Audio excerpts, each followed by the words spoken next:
¿Tienen imagen, jóvenes?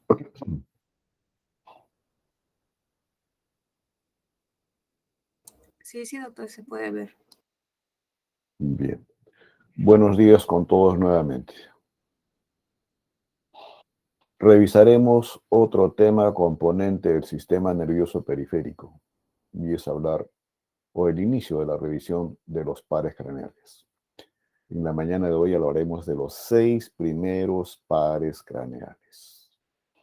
Y antes de abordar cada uno de ellos, veamos el aspecto general de lo que hasta ahora hemos revisado del sistema nervioso en general. El primer tema que revisamos fue médula espinal, después el tronco encefálico conformado por la médula oblongada o bulbo, luego la protuberancia, mesencéfalo, el diencéfalo. En el tronco encefálico, por supuesto, también hemos revisado lo que es el cerebelo. Y lo que más deben recordar para la mañana de hoy, jóvenes, cómo es la configuración interna de estas dos estructuras que anterior, lo que es el rombo encéfalo. Y después están los hemisferios cerebrales, donde hemos revisado la configuración externa, o sea, los lóbulos, giros y surcos, luego los ganglios basales y la sustancia blanca de ambos hemisferios.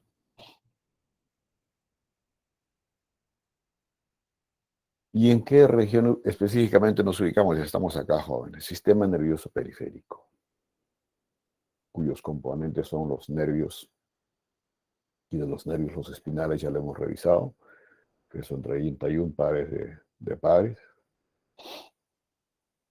Luego están los nervios craneales, los que vamos a revisar hoy, y lo que está pendiente por revisar de sistema nervioso es el sistema nervioso vegetativo, simpático y parasimpático. En el esquema se ve prácticamente el origen aparente de todos los nervios craneales, incluyendo el olfatorio y el óptico. Pero de estos dos últimos no está aquí el origen aparente, sino ya la vía olfatoria y la vía óptica. Entonces, en la revisión en general de pares craneales, lo que debe tenerse en consideración para una revisión adecuada es el origen real o los núcleos de origen real con los pares craneales, mejor así. Obvio, todo esto a nivel de romboencéfalo. Luego el origen aparente, esto que están viendo ustedes acá, que ya fue descrito inclusive cuando hemos revisado esta porción del sistema nervioso. Luego está esto, el cómo en sí se hacen extracraneales estos nervios, eso quiere decir por qué estructura u orificio de la calota transcurre como nervio, y si transcurre obviamente va a tener un recorrido, y al tener recorrido va a establecer relaciones anatómicas y finalmente va a llegar a los lugares a los cuales va a dar la inervación respectiva cada uno de estos pares craneales. Y haciendo una comparación de lo que hasta ahora hemos hablado de ramos ventrales, ramos dorsales en relación a lo que es nervios espinales, comparativamente digo, tercero, cuarto, sexto y decimosegundo, más o menos tendrían el comportamiento que se ha descrito de las raíces ventrales de los nervios espinales. Mientras que los pares craneales 5, 7, 8, 9, 10 estarían como si fuese el actual comportamiento de la raíz dorsal de los nervios espinales. Y si incidimos en esto último, por el tipo de fibras que pueden contener en sus fibras los diferentes pares craneales, a este tipo de fibras se las agrupa de la siguiente manera. Aferente somático general, cuyas siglas las tienen ahí, y así ustedes los van a encontrar en la literatura. Aferente somático especial, aferente visceral general, aferente visceral especial, eferente somático general, eferente visceral general y eferente visceral especial. Entonces, cuando son aferencias, es que recogen la sensibilidad. Y eferente, si van a dar inervación a un músculo o a un grupo de músculos, o van a inervar a través de las fibras eferentes viscerales, glándulas u otras estructuras que hay en nuestra economía. Pero obviamente en relación a pares craneales.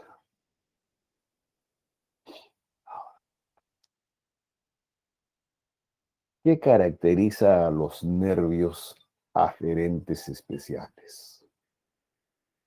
Se caracterizan porque son nervios sensitivos relacionados ¿con qué?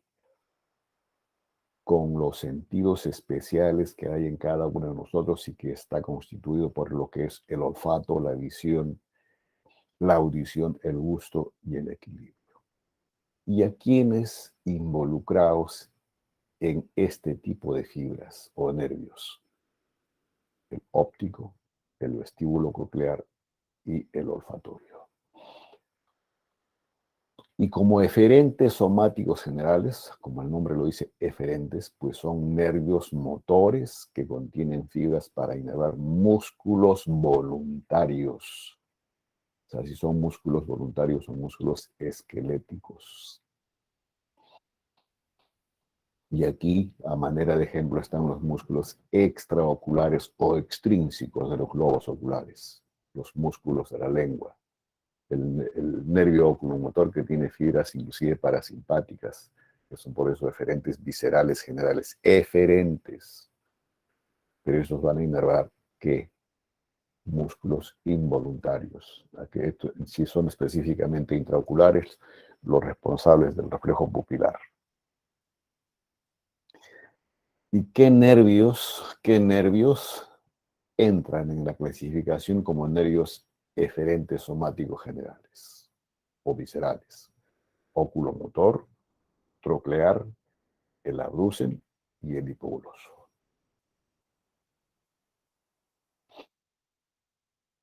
Y como nervios eferentes viscerales especiales, estos van a tener una función mixta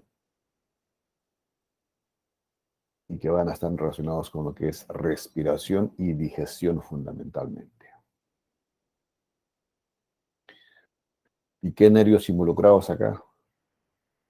El trigémino, el nervio facial, el glosofaringio, el vago y el accesorio. Entonces, tienen predominantemente fibras eferentes viscerales especiales. Y haciéndolo más resumido, jóvenes,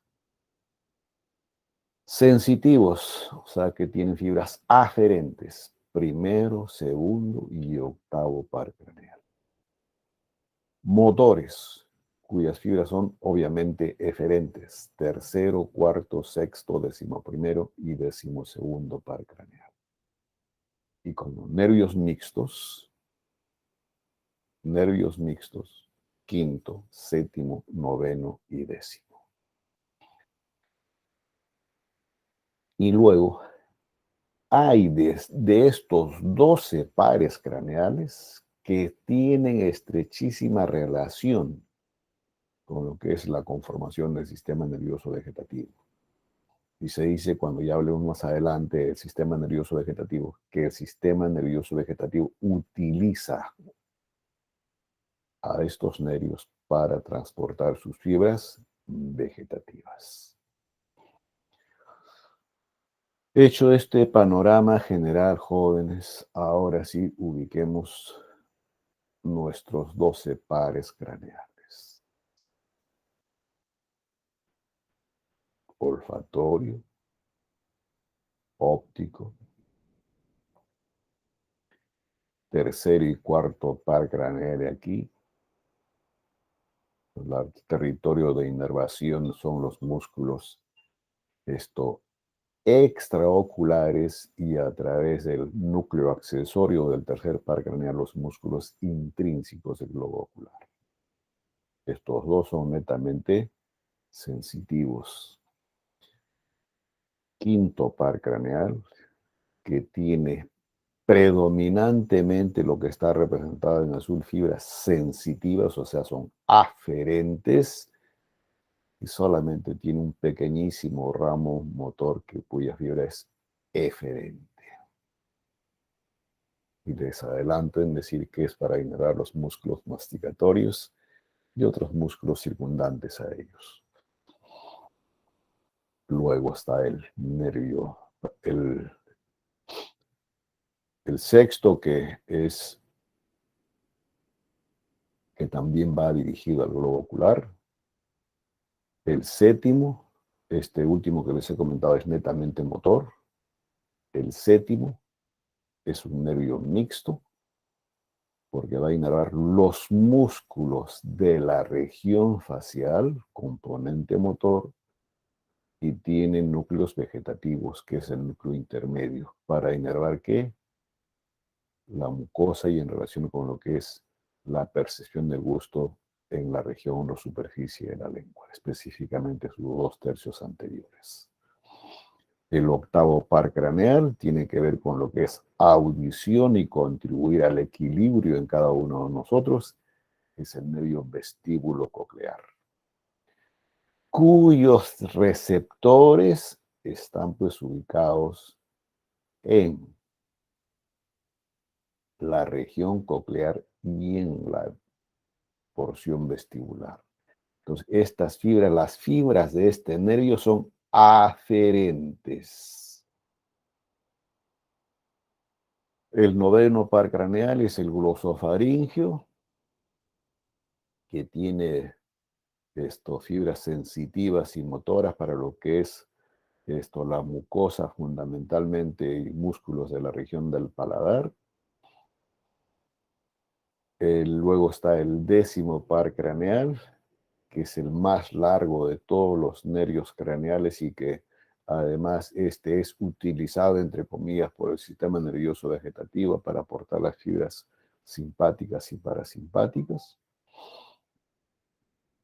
Luego está el nervio 11º o espinal o accesorio, para inervar fundamentalmente los músculos grandes de la región cervical. Y el último de los nervios, jóvenes, es el nervio hipogloso, músculo predominantemente de la configuración de la lengua. Confirmar que ustedes ya saben, el asa del hipogloso, cuando hemos revisado plexo cervical. Entonces, ese es el esquema, jóvenes.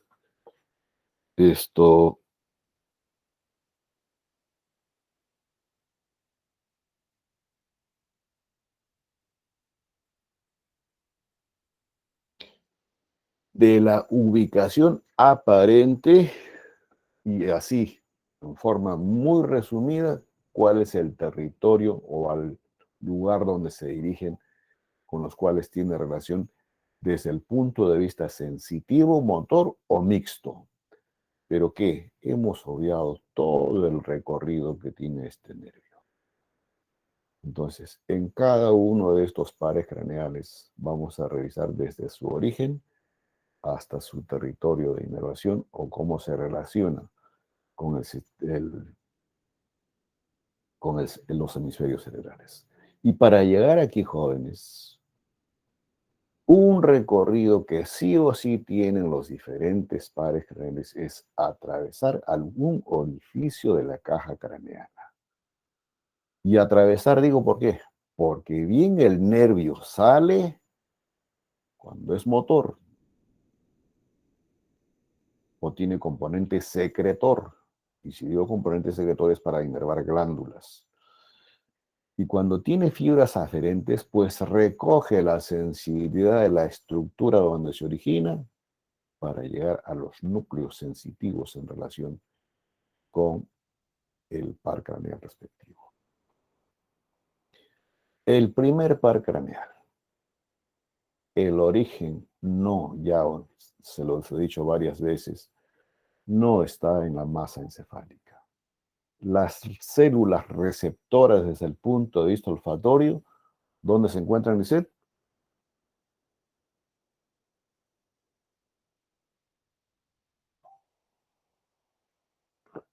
Lisette, ¿me estás escuchando? Sí, sí lo escucho, doctor. ¿Cuál es tu respuesta?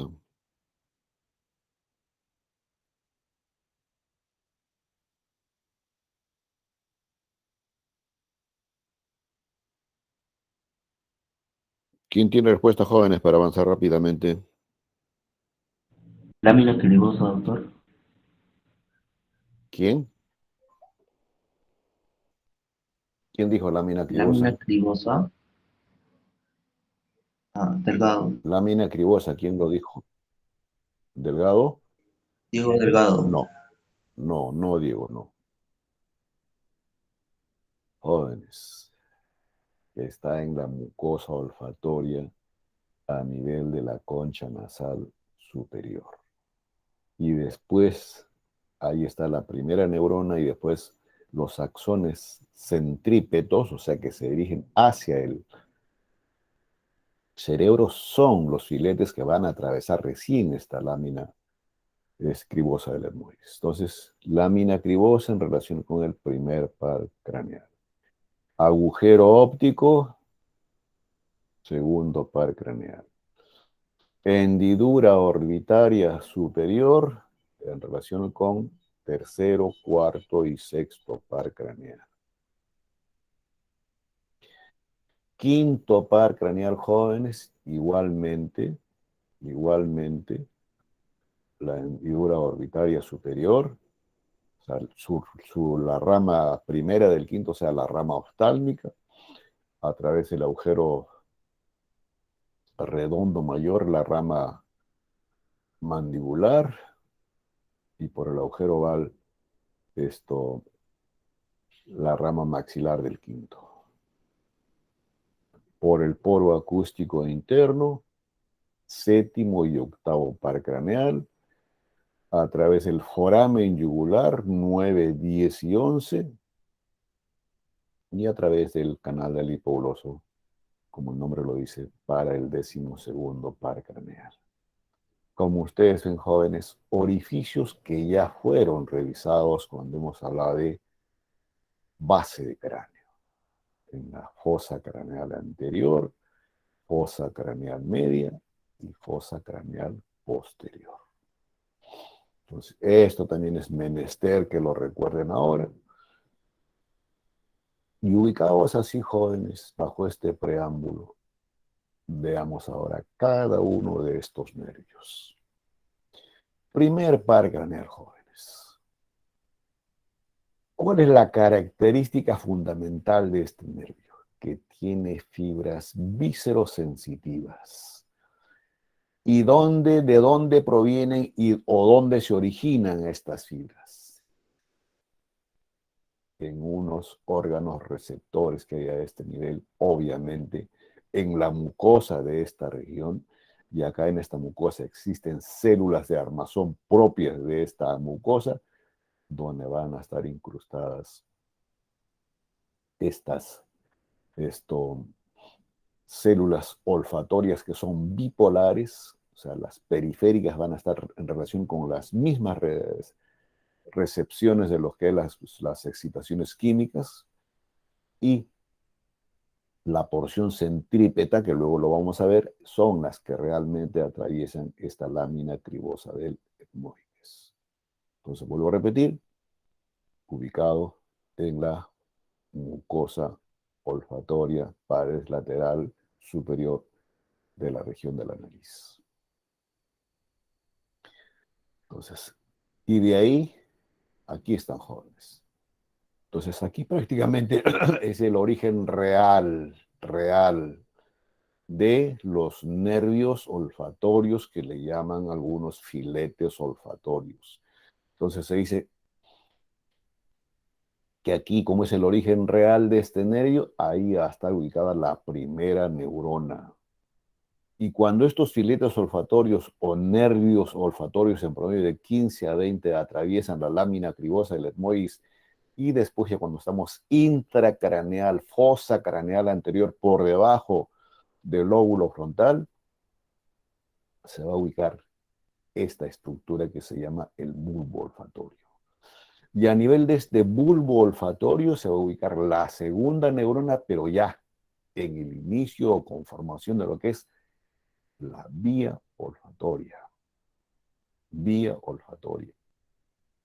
Entonces, aquí, de acuerdo a la capacidad olfatoria de cada ser viviente, entonces el hombre prácticamente se le considera hipósmico, porque hay otras especies que son hiperósmicas, o sea, que tienen más capacidad en el sentido del olfato, y hay otras al revés que son anósmicos. Y las fibras de este nervio se caracterizan porque son amielínicas y recubiertas solamente de tejido que se llama la sustancia de Schwann. Segunda neurona. Ahí lo dejamos al nervio, jóvenes. Ahí lo dejamos. Veamos con más detenimiento esta parte del área olfatoria, donde está la primera neurona y donde está la segunda neurona.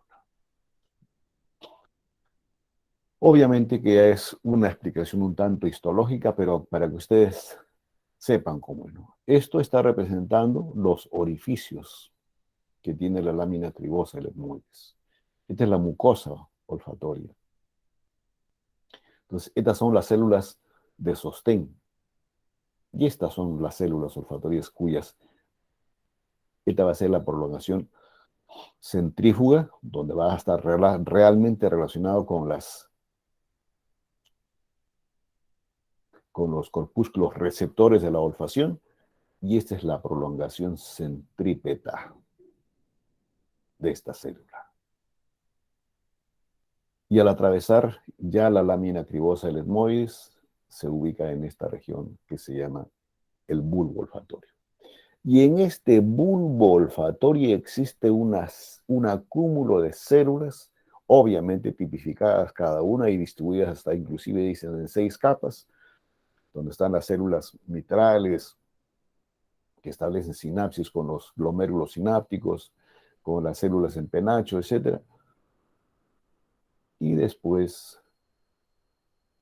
la continuación de este bulbo olfatorio con todas esas características que les hemos comentado, van a formar lo que es el tracto olfatorio. Vuelvo a repetir, bulbo olfatorio y lo que viene en la descripción a continuación ya eso es intracraneal. Aquí estamos por debajo de los lóbulos frontales.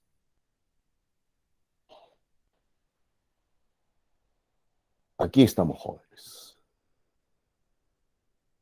Entonces, aquí está el bulbo olfatorio, lo que les acabo de comentar, y este es el tracto olfatorio. Siguiendo por este surco olfatorio, que usted ya tiene la misma denominación, acuérdense que de los surcos que hemos revisado en la parte inferior del lóbulo frontal. Aquí estamos, jóvenes. Ya hemos comentado cómo es la conformación de este bulbo olfatorio y cómo está conformado el tracto olfatorio. Aquí estamos, jóvenes. Entonces, se ubica de anterior a posterior, siguiendo el surco olfatorio de la cara inferior del lóbulo frontal, ¿hasta dónde? Hasta la división que viene acá, que se llama a nivel de la sustancia perforada anterior. ¿Y qué pasa después con este tracto olfatorio?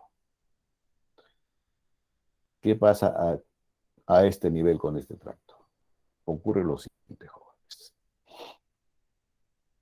Se forman lo que se llaman las estrías olfatorias. Y estas estrías olfatorias, que es la continuación del tracto, y el tracto a su vez es continuación del bulbo, ¿qué hace? se divide en una estría olfatoria medial y una estría olfatoria lateral. Esta estría olfatoria medial, como ustedes lo ven, se relaciona con el tracto y bulbo olfatorio contralateral, mientras que la estría olfatoria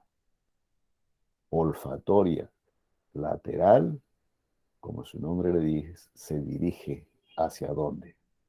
Hacia el área olfatoria de la corteza cerebral, específicamente a lo que es la área periamigdalina y prepiriforme, lo que le consideran también como la corteza olfatoria primaria a este nivel. Esto es una vista inferior. En un corte sagital de esto mismo, jóvenes, obviamente que se va a ver predominantemente mejor la estría olfatoria lateral y no se va a poder evidenciar bien esta estría olfatoria medial por el tipo de corte. Pero ya les he explicado en qué consiste. En la interrelación de un bulbo y tracto del lado izquierdo con el del lado derecho y viceversa. Entonces, aquí lo tenemos, jóvenes. Aquí están el bulbo olfatorio con esas 6 capas de células que les he comentado. Aquí va a estar la segunda neurona, aquí la primera, y aquí en el trígono olfatorio está la tercera neurona. Entonces, la estría olfatoria lateral es aquella que se dirige al área olfatoria primaria, periperiforme periamigdalina, y después a emitir prolongaciones a la corteza olfatoria secundaria. Mientras que esta estaría representando la estría olfatoria medial. Y después de aquí, ¿qué pasa, jóvenes? ¿Qué pasa con la vía olfatoria? Aquí lo hemos dejado. Acá está la tercera neurona. Entonces, hasta aquí, la estría olfatoria lateral se dirige lateralmente al área de la corteza olfatoria primaria, conformada por las 2 estructuras que les he comentado, y después emite fibras hacia la corteza secundaria, formada por las fibras del hipocampo y por el giro parahipocampal. Ahora, ya estamos en la corteza, jóvenes. Entonces, aquí se hace evidente, se percibe realmente los diferentes olores. Entonces, acá está el área, el lóbulo piriforme, entonces. Y después de esta región, jóvenes, fundamentalmente, muy aparte de emitir tractos hacia el área de corteza secundaria, ¿qué hace? Emite fibras que ponen en relación que, obviamente, lo que es olfacción con el epitálamo, con el diencéfalo y con el hipocampo. Entonces aquí van a estar los fascículos mamilotalámicos y son estos los que van a dar la sensación de hambre o no hambre en relación con estas otras estructuras. Pero como les vuelvo a repetir, ya son vías que se establecen entre estas otras estructuras diencefálicas o epitalámicas. Algunos dicen que no tiene relación con lo que es realmente el tálamo. Otros describen que sí puede haber relaciones con estos núcleos talámicos. Pero la generalidad no está en consenso aún todavía. Entonces, ahí tienen la descripción, jóvenes, del primer par craneal olfatorio. Segundo par craneal, jóvenes. Entonces, ¿qué tipo de fibras, de acuerdo a lo que hemos comentado, tiene el nervio olfatorio? ¿Aferentes o eferentes? A ver, voluntario o voluntaria.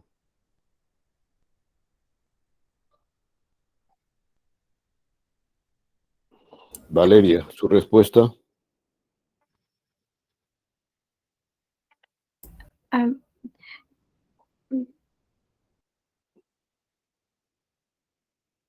Solamente tiene dos opciones, aferente o eferente. aferente, doctor. Aferente es netamente sensitivo, jóvenes. Excitaciones químicas. Y si no, partamos nuevamente. Aquí está la primera neurona. Se transporta todo lo percibido a través del bulbo tracto. Del tracto tiene la estría olfatoria medial y la estría olfatoria lateral. La estría olfatoria lateral, obviamente antes acá está el trígono olfatorio donde está la tercera neurona, recién se proyecta la corteza. Y aquí se hace evidente lo percibido por las células receptoras olfatorias. Segundo par craneal, jóvenes, óptico. Al igual que el anterior se origina, la primera neurona está ubicado en las células receptoras olfatorias. Este nervio es igual, se origina también, jóvenes, en neuritas multipolares de la retina. Entonces, si el primero responde a excitaciones químicas, este responde a excitaciones luminosas. Por tanto, son fibras aferentes somáticas especiales. Se origina ahí y después su prolongación hacia la masa encefálica es a través del nervio óptico. Y obviamente este nervio óptico tiene una longitud, tiene porciones y tiene recorrido. Pero un poquito más en detalle de esto que decimos que es retina. Jóvenes, esta es la configuración así histológica, obviamente esquemática de lo que es la retina.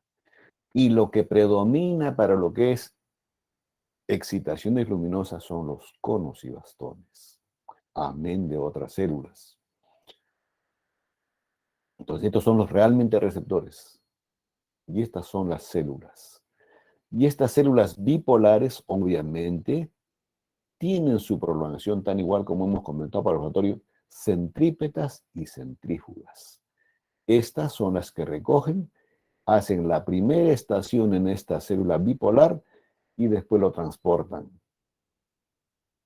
Obviamente, para conformar ya el nervio óptico en sí que está representado por esta placa.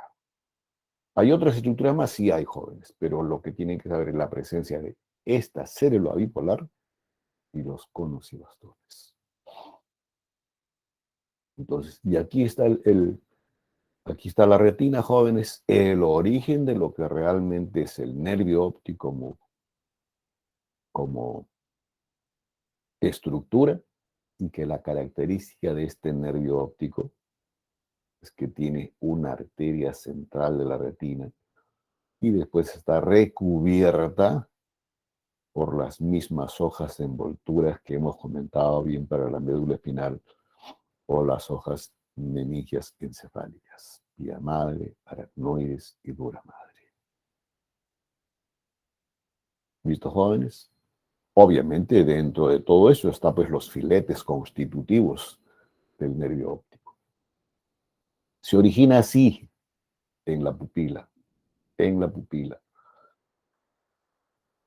y ya forma el nervio óptico en sí, recubierta por las hojas meningias. ¿Y cómo se llama todo esto desde el punto de vista óseo, jóvenes? ¿Cómo se llama?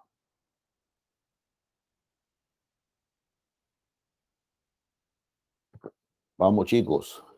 Si no acabamos las clases por culpa de ustedes, ¿eh? ¿Cómo se llama todo esto? Si Cavidad retiramos al orbitaria. globo ocular, retiramos a los músculos. ¿Cómo se llama ese espacio? Cavidad orbitaria. ¿Quién habló? Lizeth Jiménez, doctor.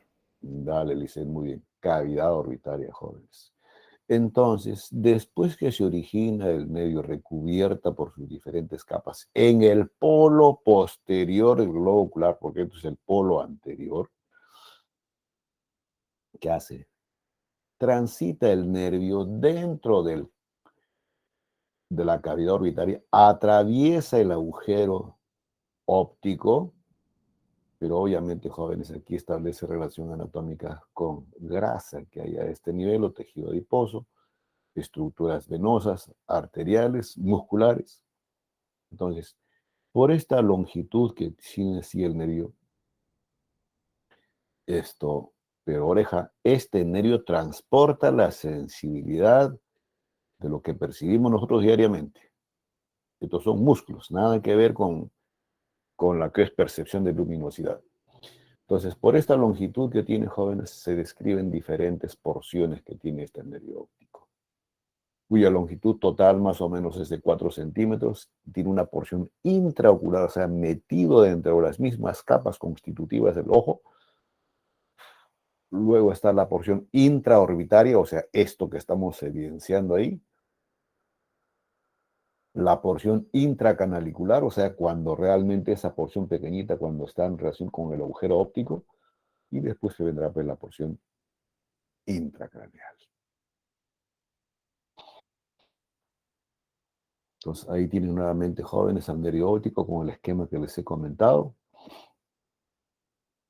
Dice que el número de fibras que cada nervio óptico es más o menos de 1.000.000 de fibras y que obviamente van a variar de una persona a otra y de un nervio a otro nervio, de la misma persona. Entonces, toda esta porción del nervio óptico, pues de la cavidad orbitaria vista, por supuesto, desde la región superior, atacamos viendo ya la región superior de la lámina cribosa del etmoides, el primer nervio que hemos revisado, transpone el nervio por el agujero óptico y después, ¿qué forma, jóvenes? ¿Cómo se llama esta estructura? El quiasma óptico. Y ya estamos en el entorno, y esto quiero que lo escuchen bien porque es una estructura que va a tener relación con los demás nervios que vamos a revisar hasta el quinto par craneal que viene, jóvenes. Silla turca, con la glándula hipofisiaria. ¿Con qué estructura más acá, jóvenes? Premio al que lo recuerde.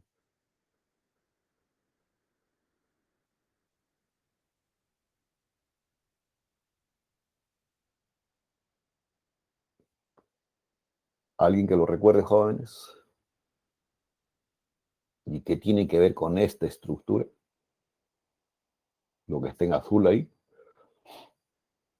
Inclusive aquí ya se ve parte de lo que sería la respuesta que está representada en azul. El seno cavernoso, doctor. ¿Quién habló? Alonso. Ah, ¿quién? Alonso. Muy bien, Alonso. Seno cavernoso, joven. Seno cavernoso. Y en el seno cavernoso, miren ustedes acá, chicos, ¿qué están viendo ya? El transcurrir o la relación anatómica que tiene el tercer par craneal con la carótida interna y los ramos del quinto par craneal y el sexto que está por ahí, jóvenes, con el seno cavernoso. Así que sí, obvio, yo en describir más adelante eso, y ahí está la descripción y la relación anatómica no solamente del quiasma óptico, sino de esos componentes de los pares craneales. Entonces, forma el quiasma óptico, jóvenes. ¿Y cómo realmente es la conformación de este nervio óptico? Y para esto, jóvenes, este es el esquema que permite explicar bien la conformación del quiasma óptico. Este es un globo ocular del lado izquierdo, este es del lado derecho. Entonces, si consideramos aquí que esta es la región de la nariz, ¿no es cierto? Porque adyacente a la nariz están pues las dos cavidades orbitarias. Entonces, ambos globos oculares tienen una porción nasal, lo que está en rojo en este caso, otra porción nasal, una porción temporal y otra porción temporal. Entonces, cuando se perciben los objetos luminosos, van a ambos ojos. De la región temporal del lado Esto derecho se percibe en la región nasal del globo ocular derecho, y la región nasal de lo que percibimos del objeto se va a evidenciar en la región temporal del globo ocular izquierdo. Entonces, obviamente, la misma explicación es para el otro objeto percibido en el lado izquierdo. Entonces, de ser así, se dice un campo visual nasal, un campo nasal temporal, tanto del globo ocular izquierdo como del derecho. Ya acabo de explicar esto. ¿Y después qué pasa? De ahí se van a originar las fibras, obviamente en relación con la retina. Fibras del nervio. Acá va a estar el nervio óptico, con sus dos tractos, nasal y temporal, igual acá nasal y temporal. ¿Y después qué pasa cuando van a formar el nervio óptico?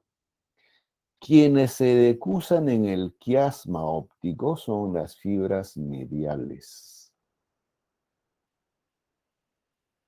Casi todas.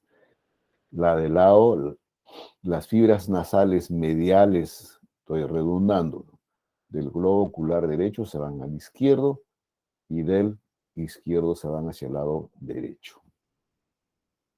Entonces, esas son las porciones de fibras que se decusan en el quiasma óptico. ¿Y qué pasa con las fibras laterales? Conservan su dirección, o sea, son homolaterales. Homolaterales. Entonces, así es la conformación del quiasma óptico a nivel de la silla turca. Y después que se conforma el quiasma óptico, ¿qué viene? El tracto óptico. Y en el tracto óptico, ¿qué hay, jóvenes? Fibras de la región temporal del campo visual del ojo derecho y fibras nasales o mediales del ojo izquierdo. Entonces, van a ser, ya en el tracto óptico, van a haber fibras contralaterales, pero la mantención de las laterales. Y este tracto óptico, estoy sintetizando, después voy a establecer las relaciones anatómicas que tiene este tracto óptico, hacia dónde llega, hacia el cuerpo geniculado lateral. Estamos aquí ya en mesencéfalo, jóvenes. ¿Listo? Pero la idea de este esquema es para simplemente explicarles el quiasma óptico. Se forma el quiasma óptico, jóvenes, y después de formado el quiasma óptico, que lo tienen acá, así, ¿qué hace? Aquí está el quiasma óptico, jóvenes. Y producto de la conformación del quiasma óptico, que les dije que viene, el tracto óptico. Y el tracto óptico se dirige así, de anterolateral y posteriormente, hasta los cuerpos geniculados laterales. ¿Y por dónde transcurre? Obvio, en relación con la hipófisis, en relación con los cuerpos medilares, pero marcadamente relacionado con quién? Con la cara anterolateral de los pedúnculos cerebrales. Pedúnculos cerebrales. Y después, ¿qué pasa cuando llega a los cuerpos geniculados laterales? Acá estamos jóvenes, ¿no es cierto? Aquí está el nervio óptico y después la continuación del quiasma óptico. Acá está la silla turca, esto que está en azul es el seno cavernoso. Aquí está el cuerpo geniculado lateral. Entonces, aquí termina el tracto óptico. Y este cuerpo geniculado lateral se caracteriza por ser un acúmulo de células cuya distribución, dicen, es hasta en 6 capas, pero siempre recubierto de sustancia blanca, en relación con la región posterior del tálamo, específicamente en su cara inferior. Y después, ¿qué hace, jóvenes? Emite fibras hacia el colículo superior. Y al emitir estas fibras al colículo superior, acuérdense que es un ganglio subcortical relacionado con lo que es visión, estas fibras así enlazadas entre el cuerpo geniculado lateral y los colículos superiores van a ser las responsables de la producción del reflejo fotomotor directo o consensuado que se hace en el examen clínico de los pacientes. Y más adelante les voy a explicar qué cosa es reflejo fotomotor directo y consensuado. Entonces, cuerpo geniculado lateral y fibras que se dirigen a los colículos superiores. Lo mismo lo tienen acá, jóvenes. Pero lo que el esquema anterior fue para explicar simplemente los tractos que iban a los colículos superiores de los cuerpos geniculados laterales. Pero ahí no queda el tracto óptico o no queda la vida hundida. Para que se complete la vida auditiva, la vía visual, disculpen jóvenes, de los cuerpos geniculados laterales, se originan las radiaciones ópticas. Y estas radiaciones ópticas están relacionadas con la región más posterior, acuérdense de esta estructura así, la cápsula interna, y llega luego hacia dónde? Hacia la corteza visual, específicamente área 17 del lóbulo occipital, relacionados con su borde superior e inferior de lo que es la cisura o surco calcarino. Entonces, ahí va a ser la corteza visual, donde llegan las radiaciones ópticas que provienen del cuerpo geniculado lateral. Con otro esquema de lo mismo lo tenemos acá, jóvenes. Globo ocular, la papila donde se origina realmente el nervio óptico, el continuar es el nervio óptico, forma el quiasma óptico, se decusan las fibras mediales y las laterales siguen siendo homolaterales. Después de la formación del quiasma óptico viene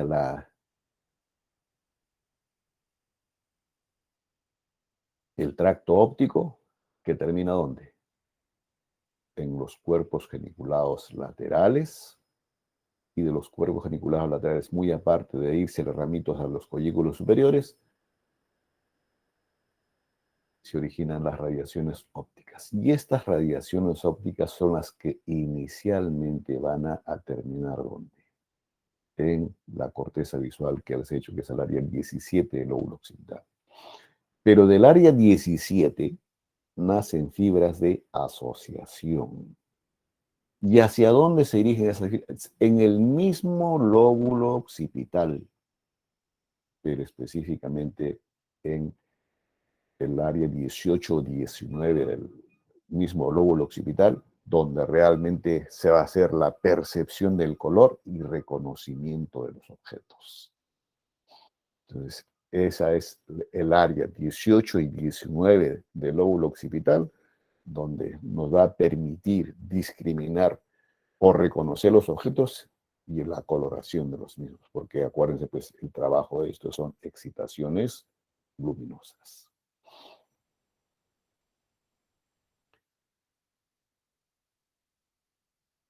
Bueno, aquí tienen nuevamente el resumen de lo mismo, jóvenes. Cuerpo geniculado lateral, las radiaciones ópticas.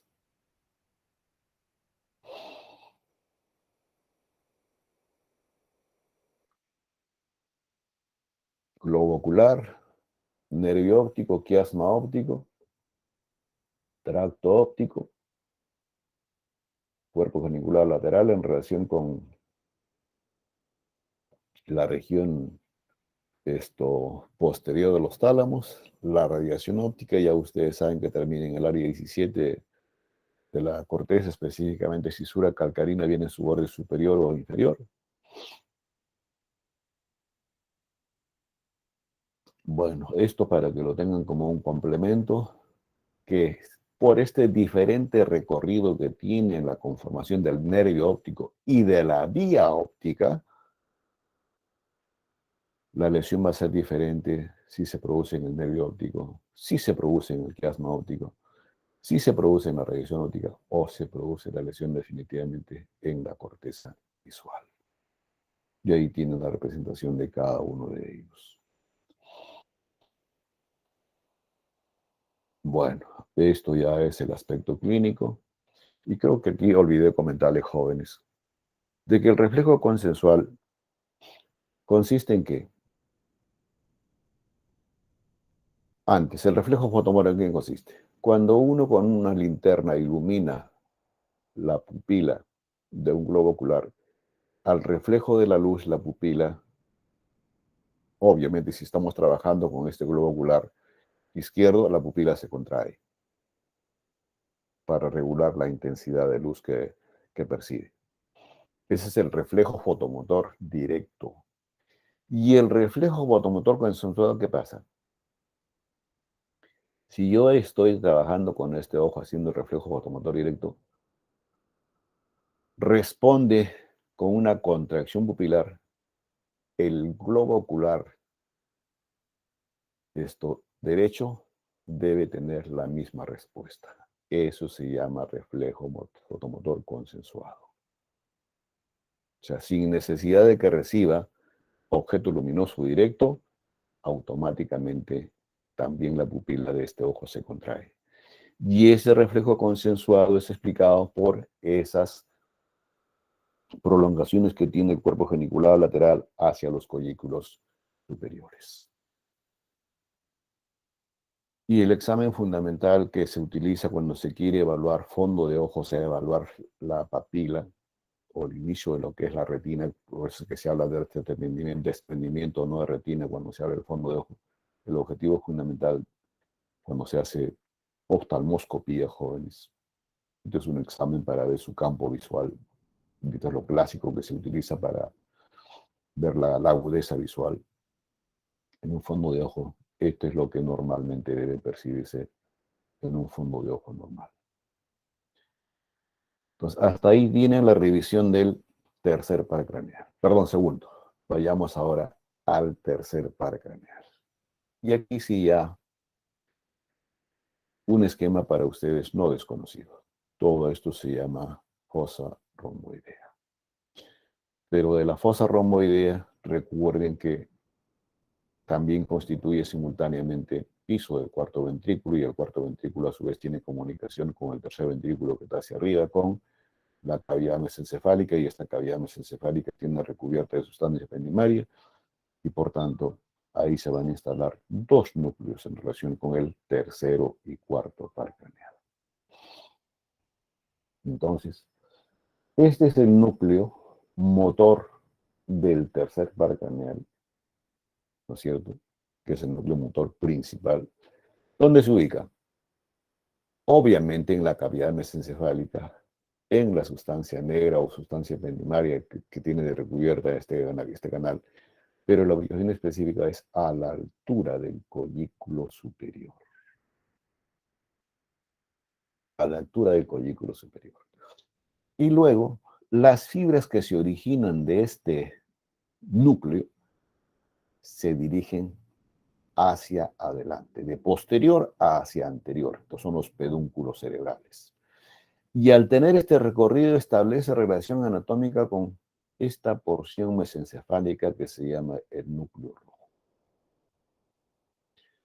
Transpone toda la cavidad, el mesencéfalo, y tiene su origen aparente ¿por dónde? ¿Quién lo recuerda rapidísimamente?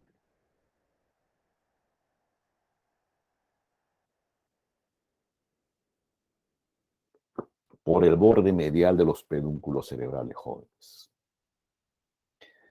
Ya cuando está aquí el núcleo de este motor del tercer par craneal, ¿qué hace, jóvenes? Y lo que voy a decir a continuación es válido prácticamente para todos los núcleos motores. Recibe fibras corticonucleares, pero no solamente recibe, fundamentalmente corticonucleares, pero también recibe fibras tectomedulares que provienen del colículo superior. Colículo superior que tiene que ver con lo que es visión. Y después va a estar relacionado con el fascículo longitudinal medial. Y este fascículo longitudinal medial inclusive va a estar relacionado con cuarto y sexto par craneal, que son los que van a ser los responsables de los movimientos involuntarios ante los estímulos, en este caso visuales. Entonces, sus fibras son eferentes motoras, pero también tiene fibras parasimpáticas. Y las fibras parasimpáticas que entran en la conformación de este nervio es producto de dónde? O se originan de su núcleo accesorio, o también llamado núcleo de Erickson-Westphal. Todas esas fibras transcurren a través de este nervio. Y se hacen aparente por la región medial de ambos pedúnculos cerebrales. Esta es una vista posterior. Ahora vayamos a una vista anterior.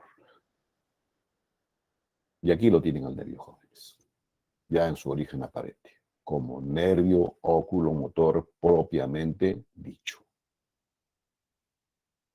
Y en esta región va a estar pues en relación con ¿quién? Con la cisterna interpeduncular y también en relación con el cuerpo cavernoso. O con los senos cavernosos, perdón. Y luego, ¿qué pasa con el nervio, jóvenes? Si decimos oculomotor, pues se va a dirigir a los globos oculares. Y para eso significa que tiene que llegar a la cavidad orbitaria. ¿Y por dónde transita este nervio para llegar ahí a la cavidad orbitaria? Obviamente ya les he dicho las relaciones anatómicas con quiénes.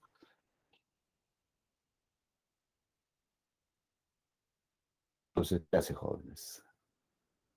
Transcurre a través de la hendidura orbitaria superior. Este es el nervio óptico, por si acaso. Es una vista superior de la cavidad orbitaria. Entonces, aquí está el nervio óptico, jóvenes. Y este nervio óptico, que lo tienen aquí,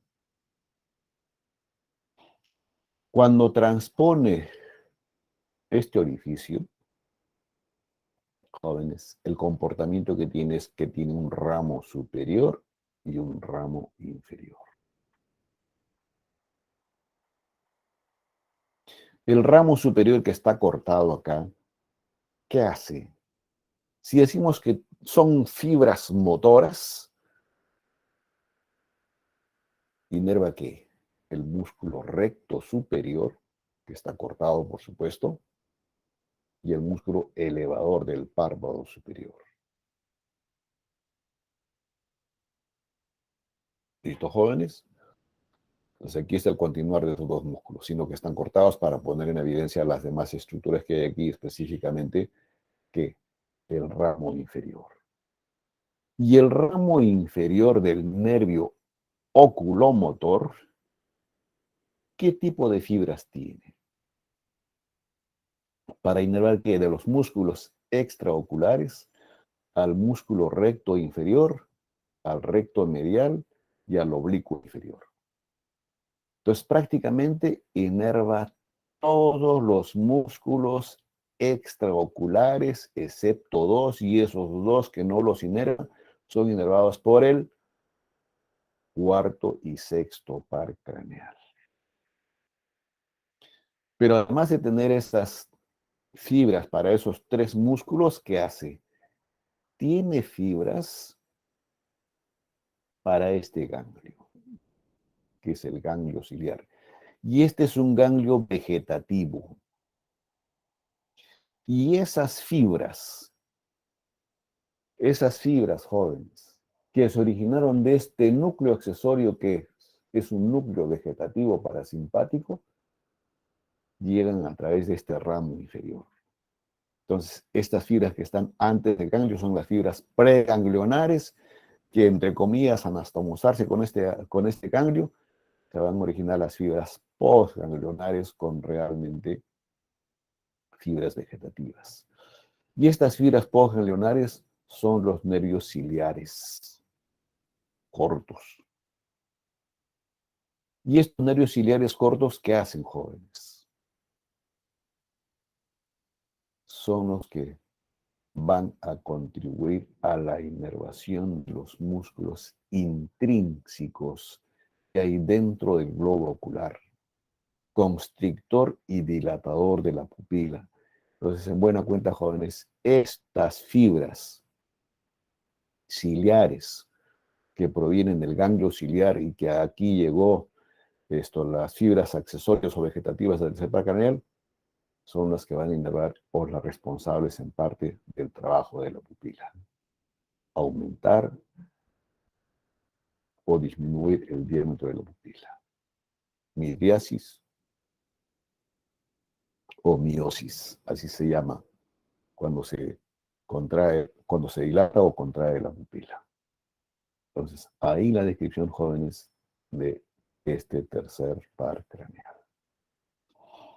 En otra vista, esta es una vista superior, en otra vista, jóvenes, aquí lo tienen ustedes, al nervio oculomotor.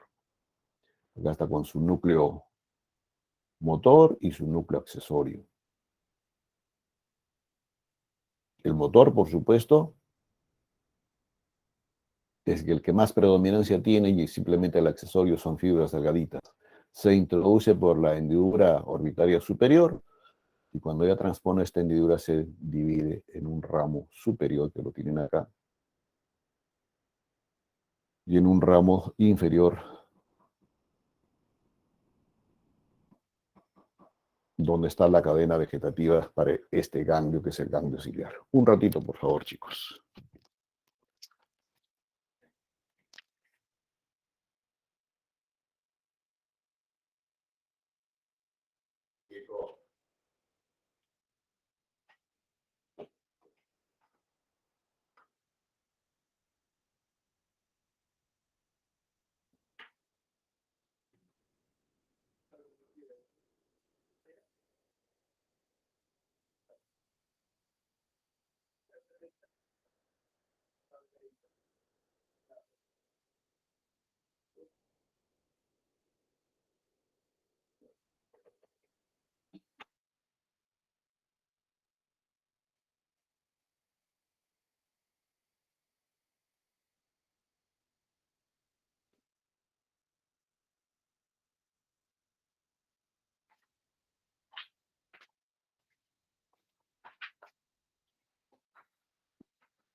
¿O no? ¿Me pedía que no? ¿O no? ¿Que pedía el técnico? Ya. Listo, Lucho, listo, ya no te quito más tiempo. Gracias. Ya, listo, está bien. Ya te va a hacer todo difícil. Y pues, a ver, vamos a cerrar. Es la polera y el otro. Sí.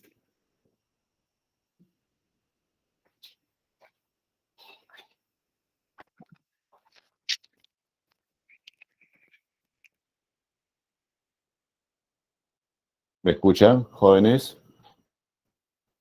Sí, doctor, sí se le escucha. Ya, mil disculpas, por favor, chicos, mil disculpas. Bien, jóvenes, entonces aquí tienen en otra vista ustedes el mismo nervio que estábamos comentando. Y aquí están viendo ustedes el músculo oblicuo superior, el elevador del párpado superior, a los cuales da inervación este ramo superior, incluyendo el recto superior. Ahora, si prácticamente hemos hablado de la inervación de casi todos los músculos extrínsecos, ¿qué hacen estos músculos jóvenes? Son los responsables, oreja con lo que voy a decir, solamente dirigir el globo ocular, dependiendo qué músculo trabaje hacia arriba, hacia abajo, medialmente, lateralmente, inferolateralmente o inferomedialmente. Cuyo trabajo lo tienen acá, jóvenes. Entonces, a esto le llaman inclusive la aducción, cuando el globo ocular lo dirigen medialmente, lateralmente, y aquí lo tienen esquemáticamente, cómo se desplaza el globo ocular, considerando el trabajo muscular de cada uno de ellos. Y aquí, para que vean ustedes cómo se aplica el reflejo fotomotor. Cuando es directo, se dice reflejo fotomotor directo. Obviamente se contrae. Esta es la pupila dilatada, la pupila se va a contraer, y el otro ojo automáticamente se contrae si es que estuviese en condiciones normales, y eso se llama reflejo fotomotor consensual.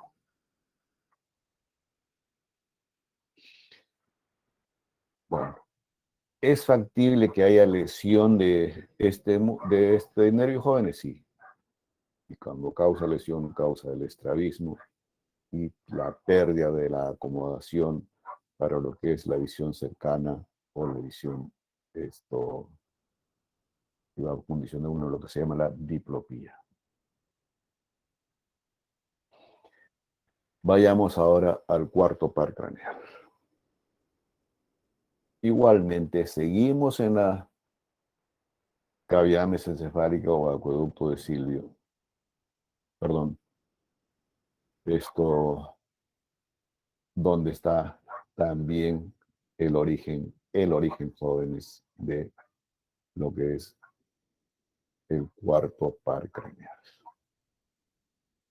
Núcleo definitivamente motor,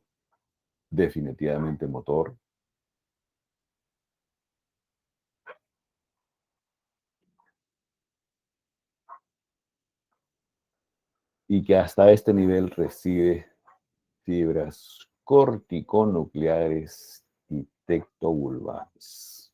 La explicación es la misma que les he dado para el tercer par craneal. Inclusive tiene que ver con lo que es el fascículo longitudinal medial. El núcleo está acá, jóvenes. ¿Y después qué pasa? Acá está en el lado derecho. Esta es la característica, y cuando ya se origina este nervio, obviamente ubicado a nivel de lo que es colícula inferior, se dirige hacia posterior y después lateralmente. Es el único par craneal que se decusa en la región posterior. Característica única de este nervio a este nivel. Se decusa y después hace su aparición, por su origen aparente, ¿por dónde, jóvenes? Si el tercero lo hace por el borde medial de los pedúnculos cerebrales, este lo hace por el borde lateral del mismo pedúnculo. Aquí está el cuarto par craneal, o también llamado nervio troclear. Después que tiene su origen aparente, ¿cuál es el recorrido que tiene este nervio, jóvenes? Aquí tiene nuevamente, jóvenes. Es el núcleo, y aquí está la decusación que les he comentado, en la superficie posterior de lo que es el tronco encefálico. ¿Y después qué pasa con el nervio? El nervio lo tenemos acá, jóvenes, relacionado con el tercero y más relacionado con todo esto que se llama el seno cavernoso. Seno cavernoso. Entonces aquí, cuando está a nivel del seno cavernoso, va a tener inclusive ramitos simpáticos provenientes de este plexo cavernoso. Y al igual también va a emitir ramitos para el tercero y el ramo maxilar y oftálmico, y inclusive para el sexto par craneal. Entonces, a ese nivel, y después, ¿qué hace cuando transpone el seno cavernoso este cuarto par craneal? Obviamente se va a dirigir al globo ocular a través de la misma estructura o orificio óseo que hemos comentado para el tercero, y va a inervar ¿qué? Aquí está el nervio jóvenes, transponiendo a la hendidura o la fisura orbitaria superior. Y va a inervar este músculo que es el oblicuo superior, que no lo inerva el tercer par craneal.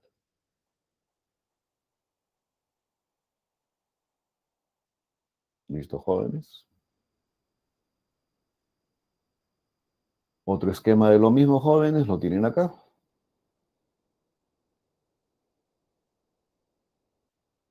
Para inervar este músculo que es el oblicuo superior.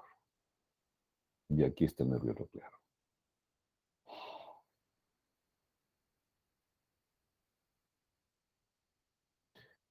Entonces, de manera resumida para ustedes, el origen aparente o el origen real, que es en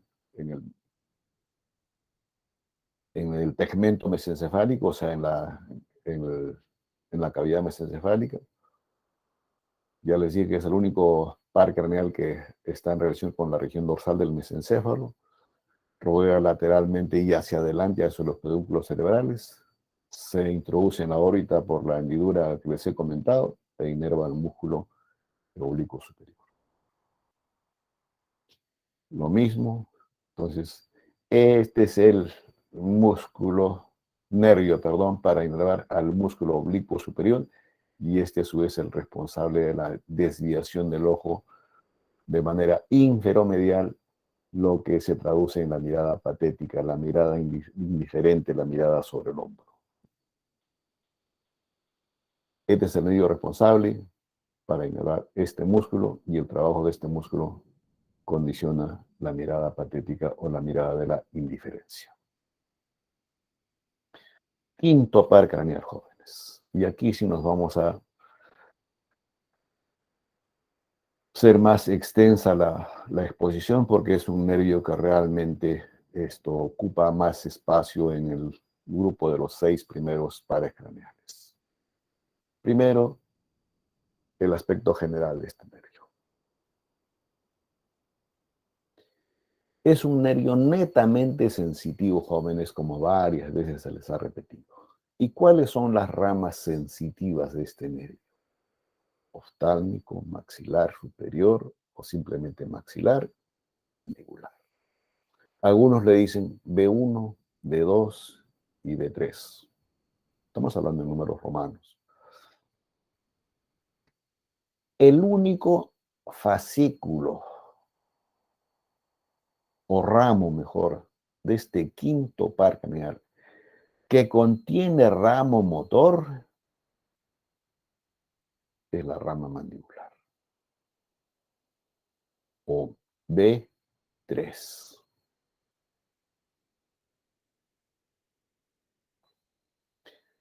¿Qué otro aspecto general? Por los conceptos que ya saben ustedes. Tiene el origen aparente en la región anterolateral del puente de Baroglio.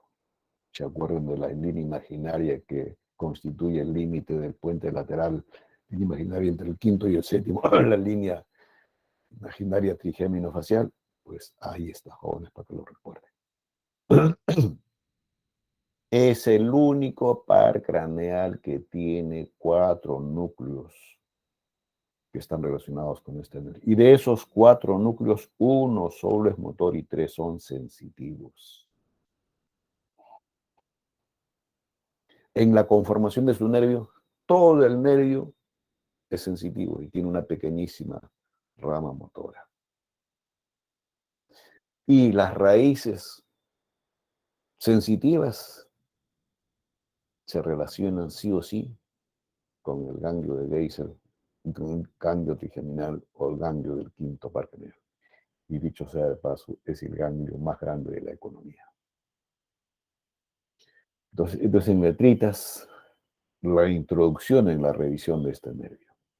Ahora veamos más específicamente de este nervio. Seguimos con un romboencéfalo, jóvenes, conformado por toda la región posterior de la protuberancia y solamente la mitad superior de lo que es médula oblongada. Ese es el recuerdo. Tiene un solo ramo motor. Nuestra vista tiene que estar acá, jóvenes. Este es el núcleo motor, región posterior de la protuberancia. Y lo que está representado en azul, perdón, en rojo, es el único componente motor. No tiene relación con el ganglio trigeminal. Y este núcleo motor, van a escucharlo de repente hasta la saciedad, recibe fibras corticonucleares de la sustancia reticular, del núcleo rojo, del fascículo longitudinal medial. Y al final, ¿qué hace este ramo motor, jóvenes?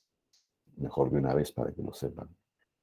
Inerva todos los músculos mastigatorios y agregado a estos músculos mastigatorios al tensor del tímpano y del velo palatino, al músculo miloideo y al vientre anterior del digástrico. Ese es el territorio de inervación de las fibras que se originan de este nervio. ¿Cómo? Y cómo llegan más adelante. ¿Y cuáles son los otros tres núcleos? El núcleo sensitivo principal del quinto par craneal, a los cuales van a llegar fibras. Otro núcleo es el núcleo del tracto mesencefálico, al cual también van a llegar fibras.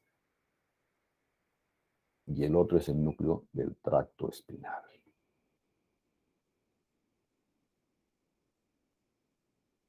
Y a este núcleo del tracto espinal, jóvenes, van a llegar fibras sensitivas relacionadas con ¿qué? Con lo que es sensibilidad del dolor y temperatura. Mientras que al núcleo sensitivo principal van a llegar también fibras sensitivas, pero dicen más relacionados con lo que es tacto y presión. Y estas van a estar relacionadas más con lo que es ya el mesencéfalo en sí. Y cuando se conjuncionan las fibras, porque esto después tiene que proyectarse hacia la corteza, lo hacen conformando lo que es el lemnisco trigeminal, que se van a dirigir al núcleo posteromedial del tálamo y de esta estructura del núcleo talámico a la cápsula interna y van a llegar al giro postcentral. Un ratito, por favor. Aló. Sí, buenos días.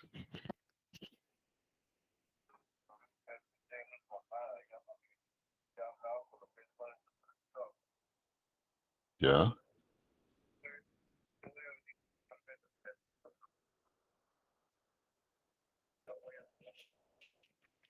O sea, no va a hacer nada el técnico. Ah, ya. Ah, ya, ya, ya. O sea,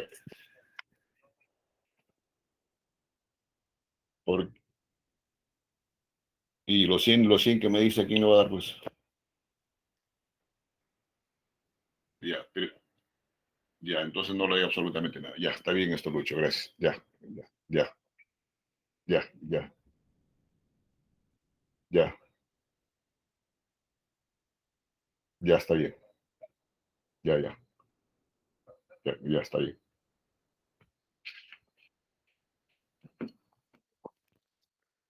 Listo, jóvenes.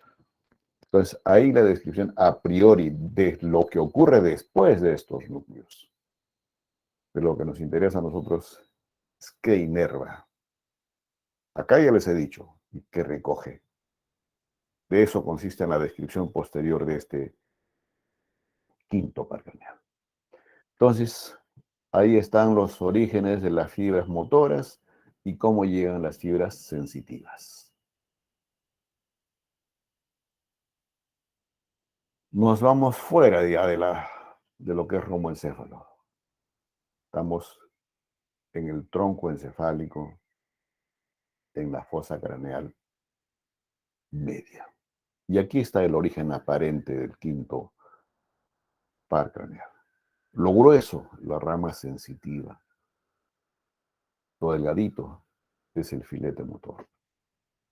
Y aquí tienen al siguiente par y último que vamos a revisar, y si no alcanzamos, pero ahí tienen ya la ubicación y el origen aparente.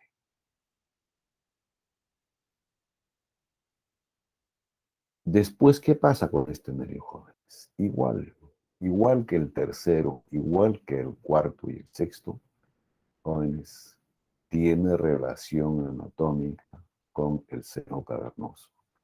Pero ¿con quién específicamente del quinto? Con la rama maxilar y la rama oftálmica. Y la rama mandibular, como el nombre lo dice, que está segmento más abajo, pues no tiene relación con el seno cavernoso. Transpone esta porción del seno cavernoso. Estamos en la fosa craneal media, jóvenes. Senos esfenoidales. Y aquí lo tenemos a medio, jóvenes. Esta es la porción que hemos visto acá. Cuando transpone todo eso, ya lo tenemos al DLK. Acá está el quinto par. Y la rama motora no se ve. ¿Por qué no se ve la rama motora? Porque está por debajo del ganglio. Y si está por debajo del ganglio, acompaña a la rama mandibular. Entonces, este ganglio de Geyser, o ganglio del quinto par craneal, jóvenes, es un ganglio vegetativo. Se dice que tiene una forma convexa y de su lado convexo nacen los ramos que se originan o que están relacionados mejor con este ganglio del quinto par. La rama oftálmica, la rama maxilar y la rama mandibular, excepto la rama motora. Y este ganglio de Geyser está envuelto por la dura madre. Y en esta fosita que tiene en la región petrosa el vértice del peñasco del temporal. Se desdobla y a eso se llama el cabo de Meckel o del ganglio de Geyser. ¿Listo, jóvenes? Entonces, el ramo oftálmico se introduce, como se dice, a la cavidad oftálmica por un orificio. El nervio mandibular atraviesa lo que es el agujero redondo mayor y la rama mandibular por el agujero oval. Entonces, cada una de estas ramas es las que vamos a revisar conformantes o en su conformación del quinto par craneal. El oftálmico simplemente de uno, como ustedes lo van a encontrar.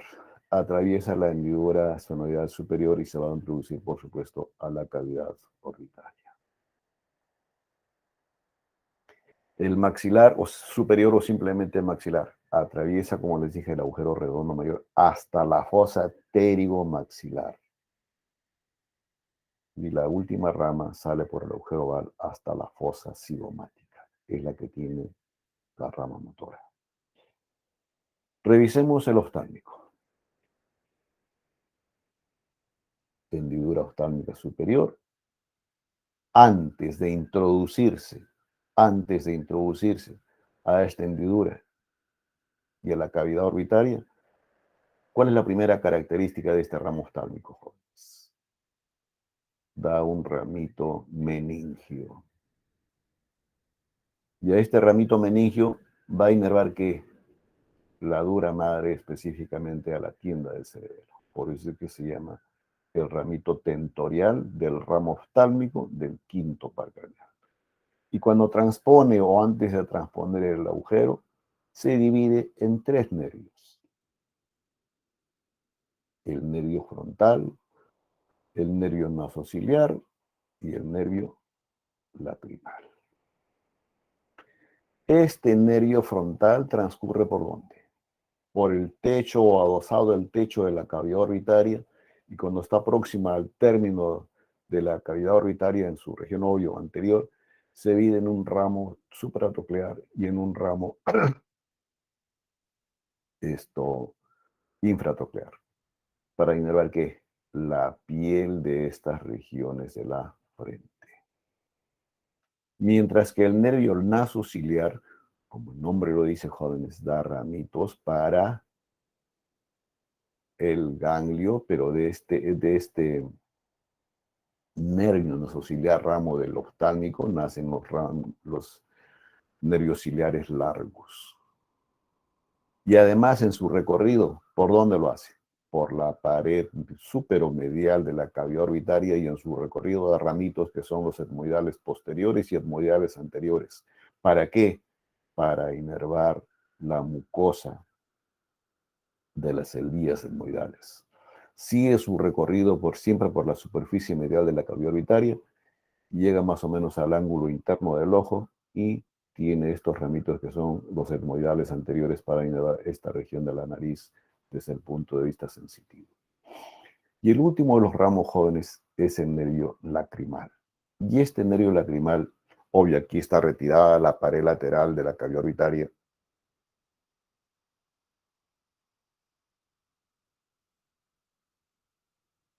Transcurre ¿por dónde?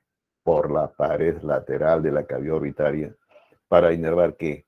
A la glándula lacrimal, y va a tener ramitos para la piel circundante del ángulo externo del ojo.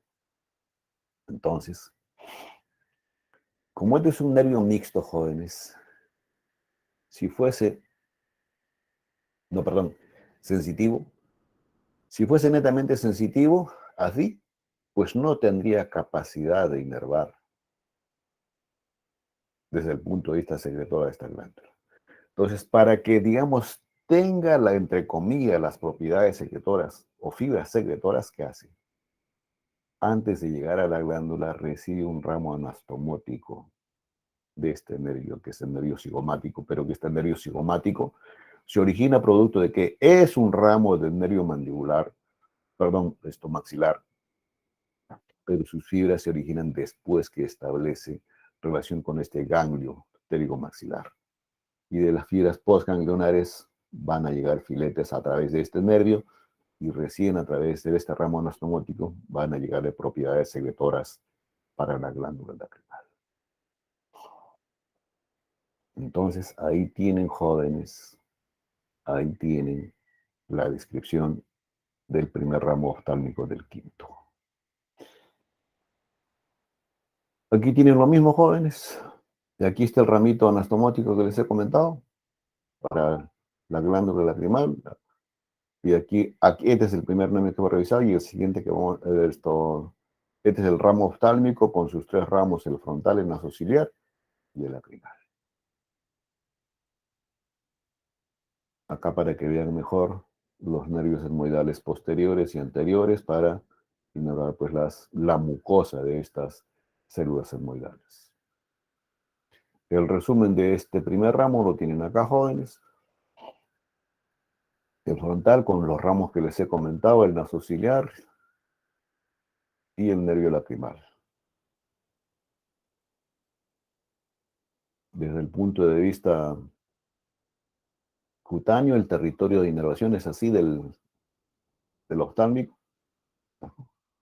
La región de la frente, la región lateral del lobo, de la pared orbitaria, la región lateral de la nariz. Obviamente que esto se complementa con el otro ramo, en el otro ramo oftálmico del quinto. Lo mismo acá, jóvenes, viendo los senos frontales. Ahora vayamos a la segunda rama. Atraviesa agujero redondo mayor y llega a la fosa pterigopalatina, donde va a estar el ganglio de la misma denominación. Ganglio de la misma denominación. ¿Y qué ramos tiene este nervio? Un primer ramo es el ramo cigomático, que ya tiene fibras postganglionares de este ganglio. Y este nervio cigomático se divide en cigomático temporal y en cigomático facial para innervar también las regiones laterales del globo ocular o de la piel circundante de la cavidad orbitaria desde un punto de vista sensitivo. Luego, tiene otro ramo que es el ramo más grueso. Y este es el ramo infraorbital. Y este ramo infraorbital tiene las fibras preganglionares para el ganglio pterigopalatino.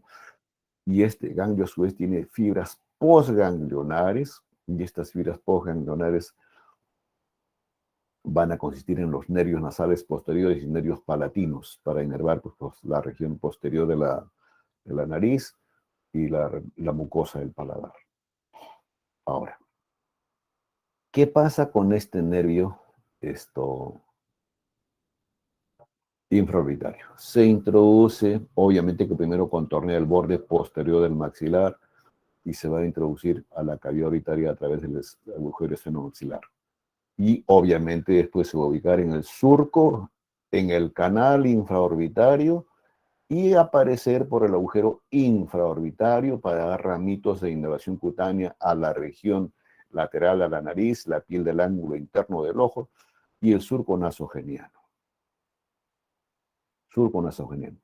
Ahora, antes de continuar con este nervio, jóvenes, olvidé que este ramo maxilar también tiene un ramito meningio.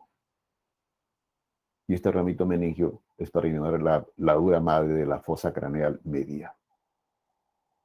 Entonces, ¿qué pasa con su... Este es el recorrido general que tiene el infraorbital y estos son sus ramos terminales. En su recorrido tiene los siguientes ramos. Alveolares posteriores, alveolares medios y alveolares anteriores.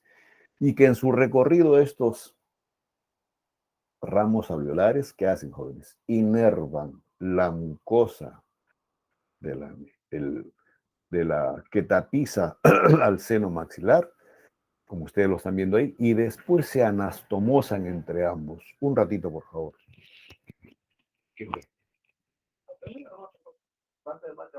Ya, por si acaso, si quiere cobrar algo, yo terminaría. No, no hay que pagar nada. Va a venir a cobrar ese. ¿Qué pasa con estos nervios? Como el nombre lo dice, jóvenes, alveolodentarios.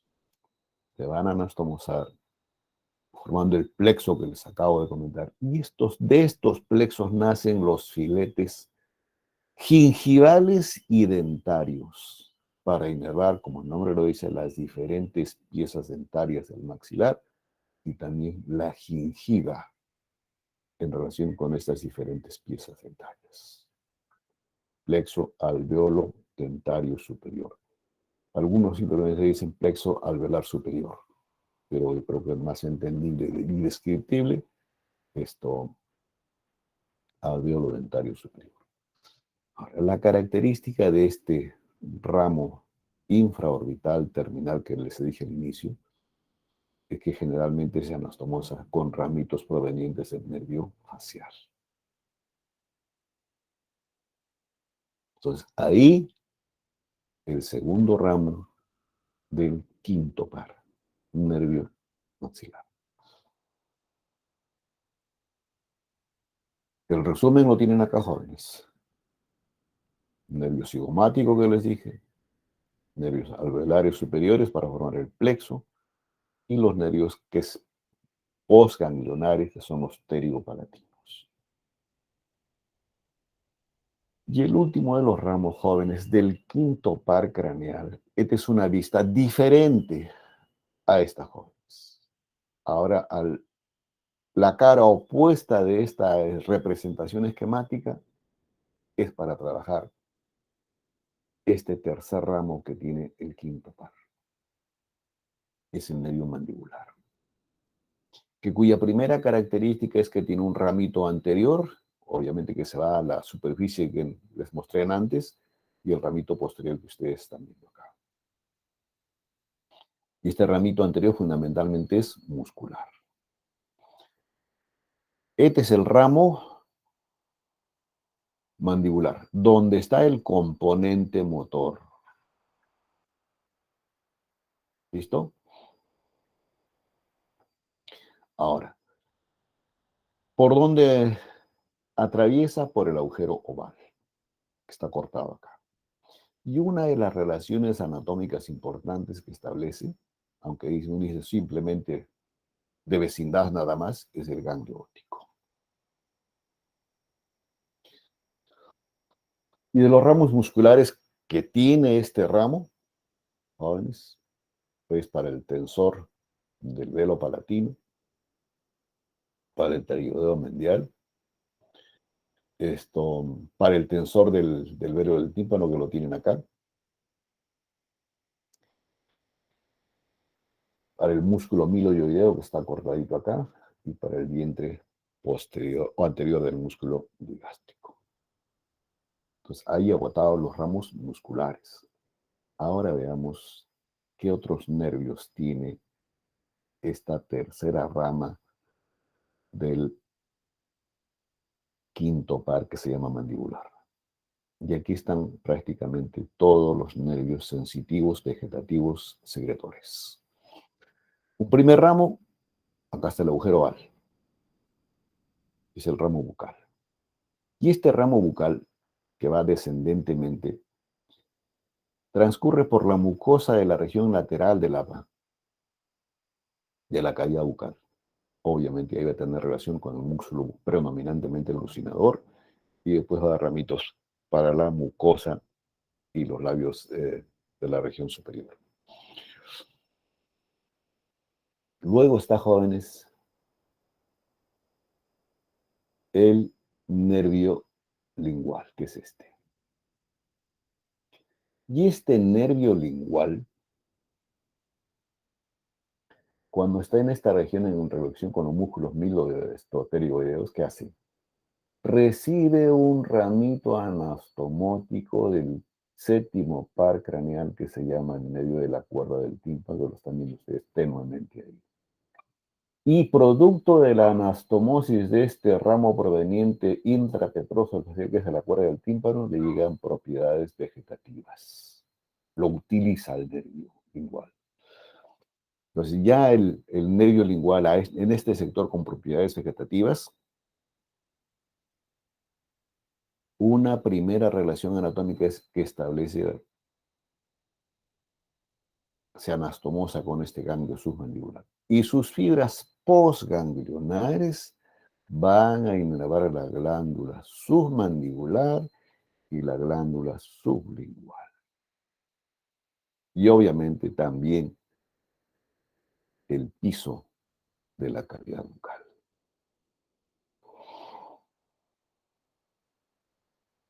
¿Listo, jóvenes? Entonces, ahora, además, no solamente inerva la mucosa, jóvenes, sino que recoge las propiedades, o tiene relación con las propiedades gustativas de los 2/3 anteriores de la lengua. ¿Qué más está en relación con lo que es la sensibilidad del tacto, dolor, la temperatura de la mucosa de los 2/3 anteriores de la lengua? Entonces, y esas propiedades gustativas, jóvenes, son explicadas por la anastomosis que tiene con este nervio de la cuerda del tímpano del séptimo par craneal.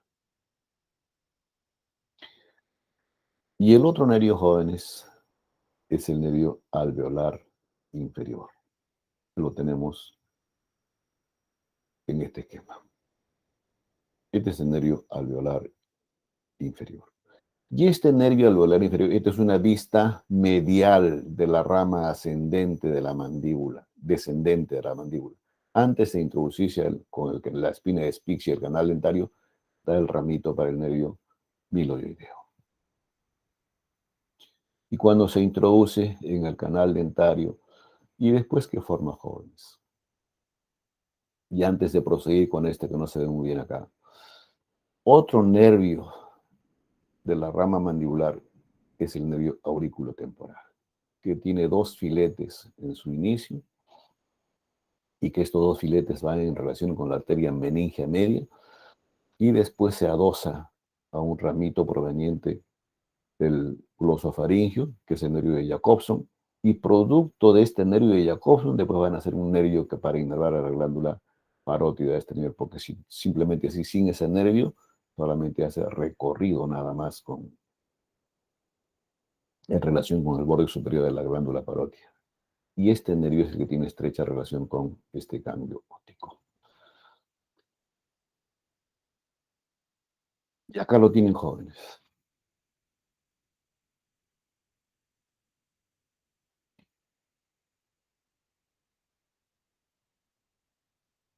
Este es el ramito anastomótico del nervio de Jacobson.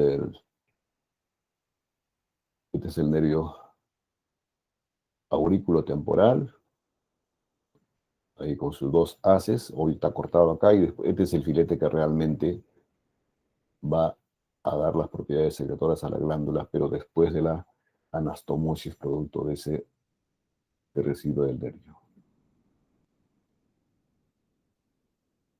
Y obviaba, bueno, acá joven, esto faltaba. Este nervio alveolo dentario inferior, que lo tienen acá también, es el responsable de la inervación. El mismo comportamiento que hemos comentado para el plexo alveolo dentario superior, lo hace aquí, plexo alveolo dentario inferior. Y el ramo terminal de este alveolo dentario transpone las fibras del agujero mentoniano para innervar la piel del mentón. El resumen de este tercer nervio mandibular lo tienen acá jóvenes, ramos sensitivos, ramos musculares, aquí no tienen problemas. Aquí está el ramo bucal, el nervio alveolar inferior. Lo mismo que les he comentado está ahí. Y este es el resumen, jóvenes, de la inervación sensitiva de estos tres ramos componentes del quinto par.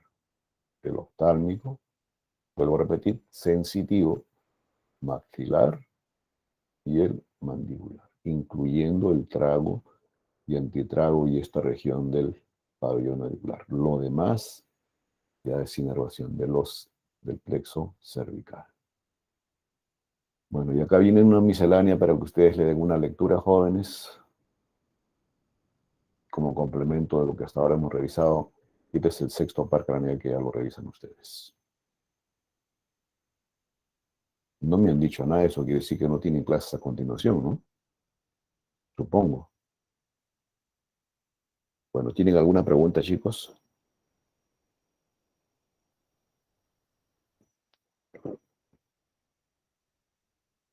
Sí, doctor. Sobre la bibliografía que he utilizado, ¿cuál recomendaría? Vale. ¿Quién preguntaba? Raúl Escobar. Ya, sí. Gracias por la pregunta, muchacho. Uno es Snell, pero lo describe incompletamente, sobre todo al quinto. La otra bibliografía es Netter, Neuroanatomía de Netter. Son los dos utilizados, pero como complemento ustedes pueden coger Quiroz Rubier.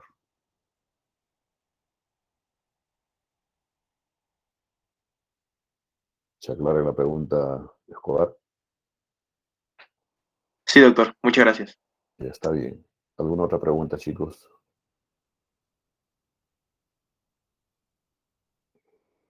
Alonso, No, doctor. Alonso, ¿tienen clase a continuación? No. Ah, con razón que estamos felices. Bueno, el sexto no tiene complejidad, jóvenes, ¿saben? Pero si disponen de tiempo, chicos, miren, Aquí está el sexto par craneal, el abducen. Ya ustedes saben que aquí, cuando se describe piso de la fosa romboidea, este collículo facial. Y el collículo facial ya ustedes saben producto de qué es el enrollamiento que tiene ya como nervio el facial, su ramo motor, en el entorno de lo que es el núcleo del sexto par craneal o abducen. Ya a este núcleo también le llegan fibras córtico-nucleares.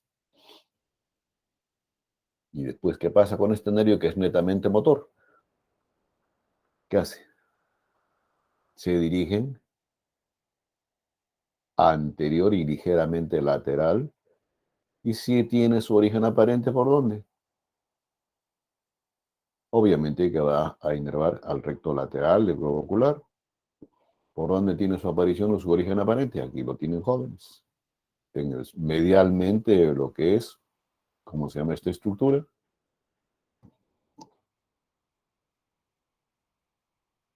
Surco bulbo protuberancial. Es el más medial de los que se originan, aparecen a ese nivel.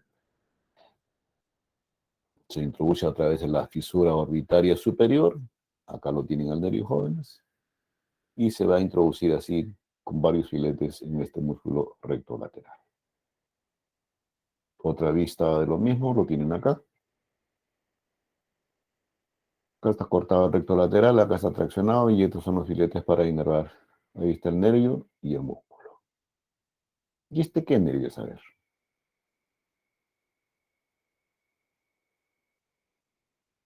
De la tercera rama, la segunda rama del quinto par craneal, maxilar, ganglio, pterigopalatino, y esta es la tercera rama del quinto.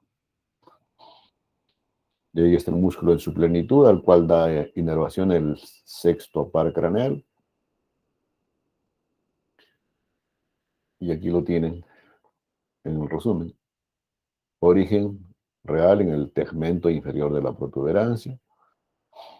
Luego tiene su origen aparente en el surco bulbo protuberancial. También tiene relación anatómica con el seno cavernoso. Y yo les dije que si lo oyo, ya lo saben.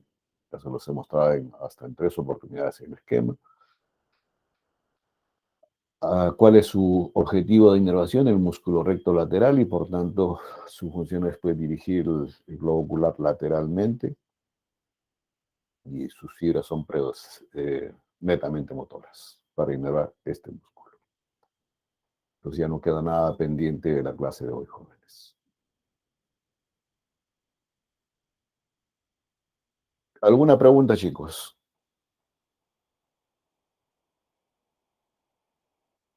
Mariela, No, doctor. Lisette, si ustedes me hubiesen dicho al inicio que no tienen clases después de la que estamos haciendo, no lo hubiese hecho tan rápido lo del quinto par. Pero no avisaron, pues. ¿Culpa de quién es, Mariela? Nuestra, doctor. ¿Perdón? Nuestra, doctor. En todo caso, de no avisar. Sí, pues, han debido comunicar. Doctor, por si acaso no tenemos clase continua, yo pues tranquilo hago la clase sin apremio de tiempo, ¿no? Pero todavía tenemos la parte práctica para complementar más lo hablado hoy. ¿Lisette, alguna pregunta?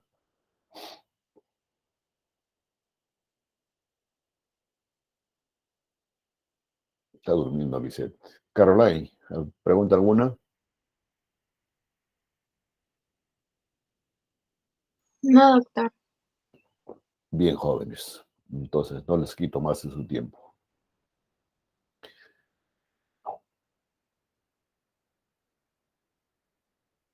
Si no hay preguntas y si la delegada